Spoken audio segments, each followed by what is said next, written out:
ഗസയിലെ ബന്ദിമോചനത്തിന്റെ ഓരോ ഘട്ടത്തിലും കൗതുകമുണർത്തുന്ന സർപ്രൈസുകളിലൂടെ അന്താരാഷ്ട്ര ശ്രദ്ധ പിടിച്ചു പറ്റാറുണ്ട് ഹമാസ്. ബന്ദികളെ വെറുതെ അങ്ങ് കൈമാറുകയായിരുന്നില്ല.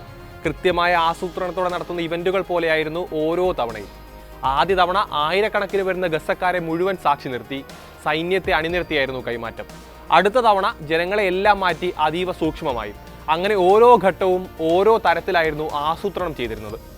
ഹമാസിന്റെ PR ഗിമിക്കാണ് ഇതെല്ലാം എന്ന് ഇസ്രായേൽ ആക്ഷേപിക്കാറുമുണ്ട്. ഇസ്രായേൽ ഭരണത്തലവന്മാരെ അത് ശരിക്കും അലോസരപ്പെടുത്തുന്നുമുണ്ട്.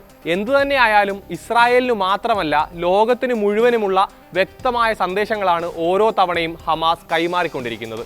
വെടിനിർത്തൽ കരാർ പ്രകാരം ജനുവരി 19 നടന്ന ആദ്യഘട്ട ബന്ദിമോചനത്തിൽ 3 ഇസ്രായേലി വനിതകൾ പുറത്തിറങ്ങുമ്പോൾ എല്ലാവരുടെയും കണ്ണുടക്കിയത് അവരുടെ കൈകളിലിരുന്ന ബാഗുകളിലേക്കായിരുന്നു. ആ ബാഗുകളിൽ എന്താണെന്നുള്ളതായിരുന്നു ലോകം തിരഞ്ഞത്. ബന്ദിയായിരുന്ന കാലത്തെടുത്ത ഫോട്ടോകൾ ചേർത്തുള്ള സോവനീറും ഗസയുടെ ഭൂപടവും മോചന സർട്ടിഫിക്കറ്റുമായിരുന്നു അതിനകത്തുണ്ടായിരുന്നതെന്നാണ് വിവരം. ഫലസ്തീൻ പതാക ആലേഖനം ചെയ്ത ടാഗുകൾ അണിഞ്ഞാണ് ഇവരെ റെഡ് ക്രോസ് പ്രതിനിധികൾക്ക് കൈമാറിയിരുന്നത്. ഏറ്റവും ഒടുവിൽ ശനിയാഴ്ച നടന്ന ബന്ദിമോചനവും അത്തരം പ്രതീകാത്മക നടപടികളിലൂടെ വാർത്തകളിൽ നിറയുകയാണ്. തെക്കൻ ഗസയിലെ ഖാൻ യൂനിസിലായിരുന്നു 6ാം ഘട്ട ബന്ദി കൈമാറ്റം നടന്നത്. US ഇസ്രായേൽ പൗരൻ സാഗുയി ദക്കൽ ചെൻ, റഷ്യൻ ഇസ്രായേൽ പൗരൻ സാഷ ട്രൂഫനോവ്, അർജന്റീന ഇസ്രായേൽ പൗരൻ യായിർ ഹോൺ എന്നിവരാണ് കഴിഞ്ഞ ദിവസം നാട്ടിൽ തിരിച്ചെത്തിയത്. ഇക്കൂട്ടത്തിൽ ദക്കൽ ചെന്നിന് സ്വർണ്ണ നാണയമാണ് ഹമാസ് സമ്മാനിച്ചത്. കഴിഞ്ഞ ദിവസം ജനിച്ച മകൾ സാച്ചർ മസാലിനുള്ള ജന്മദിന സമ്മാനമായിരുന്നു അത്. 2024 ഡിസംബറിലായിരുന്നു സാച്ചറിന്റെ 1ാം ജന്മദിനം. 2023 ഒക്ടോബർ 7 നിറോസിൽ നിന്ന് ദക്കൽ ഹമാസ് പിടിയിലാകുമ്പോൾ ഭാര്യ അവിറ്റാൽ 7 മാസം ഗർഭിണിയായിരുന്നു. അവിറ്റാലും ഇവരുടെ 2 പെൺമക്കളും വീട്ടിലെ സുരക്ഷിതമായ ഒരിടത്ത് ഒളിച്ചിരുന്നാണ് രക്ഷപ്പെട്ടത്. ദക്കൽ ഗ്രാമത്തിലുള്ള സ്വന്തം വർക്ക്ഷോപ്പിൽ നിന്നാണ് പിടിയിലാകുന്നത്. 2023 ഡിസംബറിൽ അവിറ്റാൽ 3ാമതൊരു പെൺകുഞ്ഞിനു കൂടി ജന്മം നൽകി. ഈ വിവരം ഹമാസ് ദക്കലിനെ അറിയിക്കുകയും ചെയ്തിരുന്നു. ഇനിയും കണ്ടിട്ടില്ലാത്ത മകൾക്കുള്ള സമ്മാനമായാണ് മടങ്ങും വഴി സ്വർണ്ണ നാണയം കൊടുത്തുവിട്ടത്. ഭാര്യയ്ക്കുള്ള കമ്മലാണ് നൽകിയതെന്ന് ഇസ്രായേൽ മാധ്യമമായ യദിയോത് അഹ്റാനോത്തും റിപ്പോർട്ട് ചെയ്യുന്നുണ്ട്.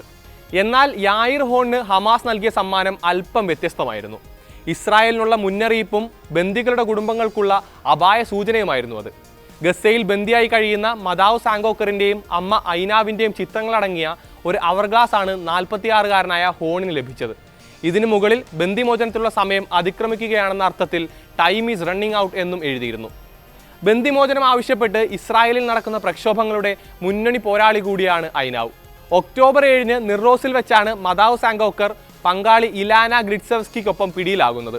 30-കാരിയായ ഇലാന കഴിഞ്ഞ നവംബറിൽ മോചിതയായിരുന്നു. 2ാം ഘട്ട വെടിനിർത്തൽ കരാർ ഇസ്രായേൽ വൈകിപ്പിക്കുന്നതിനിടെയാണ് ബന്ദികളുടെ കുടുംബത്തിനും ഭരണകൂടത്തിനും ഹമാസ് മുന്നറിയിപ്പ് നൽകിയിരിക്കുന്നത്. യായിർ ഹോണിന്റെ സഹോദരൻ എയ്താനും ബന്ദിയായി ഗസയിൽ കഴിയുന്നുണ്ട്. യുദ്ധത്തിന്റെ തുടക്കത്തിൽ ഇരുവരും ഒരു തുരങ്കത്തിൽ ഒപ്പമുണ്ടായിരുന്നതായാണ് വിവരം. ഇതിനുശേഷം ഗസയിൽ വെച്ച് ഇരുവരും കണ്ടതായും ഇസ്രായേൽ മാധ്യമങ്ങൾ റിപ്പോർട്ട് ചെയ്യുന്നുണ്ട്. ദക്കൽ ചെന്നും യായിർ ഹോണും സാഷ ട്രൂഫനോവും യുദ്ധകാലത്തുടനീളം ഖാൻ യൂനിസിലായിരുന്നു കഴിഞ്ഞിരുന്നത്. ദക്കലും ഹോണും ഹമാസ് നിയന്ത്രണത്തിൽ ഒരിടത്ത് ഒരുമിച്ചാണ് കഴിഞ്ഞിരുന്നതെന്നും സൂചനയുണ്ട്. ട്രൂഫനോവ് മറ്റൊരിടത്ത് ഫലസ്തീന്റെ ഇസ്ലാമിക് ജിഹാദിന്റെ പിടിയിലുമായിരുന്നു. ഗസ കടൽ തീരത്തിലൂടെ ട്രൂഫനോവ് കറങ്ങി നടക്കുന്നതിന്റെ വീഡിയോ ദൃശ്യങ്ങൾ മോചനത്തിന് തൊട്ടു മുൻപ് വെള്ളിയാഴ്ച ഇസ്ലാമിക് ജിഹാദ് പുറത്തുവിട്ടിരുന്നു. ട്രൂഫനോവ് കടലിൽ ചൂണ്ടയെറിഞ്ഞ് മീൻ പിടിക്കുന്നതും ഡയറിയിൽ എന്തൊക്കെയോ കുത്തിക്കുറിക്കുന്നതുമെല്ലാം ദൃശ്യങ്ങളുണ്ട്. ഖാൻ യൂനിസിൽ നടന്ന ബന്ദിമോചന ചടങ്ങിന്റെ വേദിയിലും ഹമാസ് പലതരത്തിലുള്ള സന്ദേശങ്ങൾ കൈമാറാൻ ശ്രമിച്ചിട്ടുണ്ട്. ഒക്ടോബർ 7 ആക്രമണം നടന്ന 11 ഇസ്രായേലി ഗ്രാമങ്ങളുടെയും സൈനിക താവളങ്ങളുടെയും ചിത്രങ്ങൾ സ്റ്റേജിന്റെ പശ്ചാത്തലത്തിൽ സ്ഥാപിച്ച ബാനറിലുണ്ടായിരുന്നു.